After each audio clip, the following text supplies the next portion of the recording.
Ben ritrovati con l'informazione flash di New Sicilia.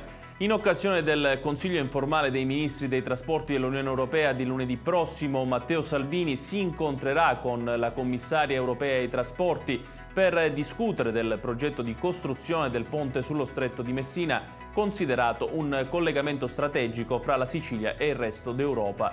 Il Ministero dei Trasporti italiano ha inoltre reso noto che in preparazione a questo incontro si è tenuta una riunione tecnico-operativa con i vertici di ANAS, RFI e Ferrovie dello Stato per discutere degli aspetti giuridici del nuovo assetto e della governance della società dedicata, dei costi e della progettazione del ponte.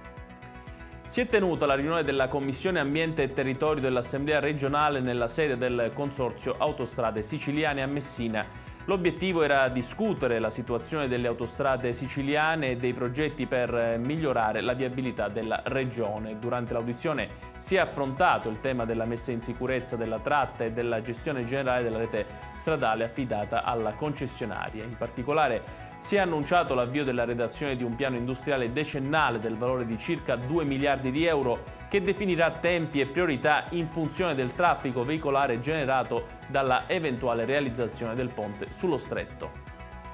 Adesso spazio alla cronaca. I carabinieri sono riusciti ad identificare i responsabili dell'aggressione subita dal medico di famiglia Giorgio Clemente a Ficarazzi, in provincia di Palermo. In base a quanto ricostruito, l'episodio sarebbe avvenuto in due fasi distinte.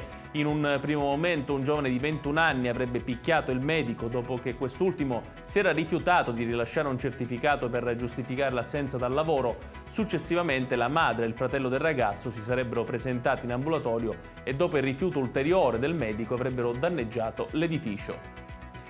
Chiudiamo con il meteo per domani. Si prevede una giornata soleggiata in Sicilia. Sul litorale tirrenico meridionale e sull'Appennino ci saranno nuvole sparse e schiarite per l'intera giornata, ma verso sera ci saranno tendenze ad ampi rasseneramenti. Sul litorale ionico il cielo sarà poco nuvoloso all'inizio della giornata, ma la nuvolosità aumenterà nel pomeriggio. Nelle zone interne invece ci saranno nubi sparse e schiarite per tutto il giorno.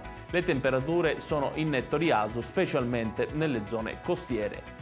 Ed è tutto per questa edizione dalla redazione di New Sicilia. L'augurio di una buona serata.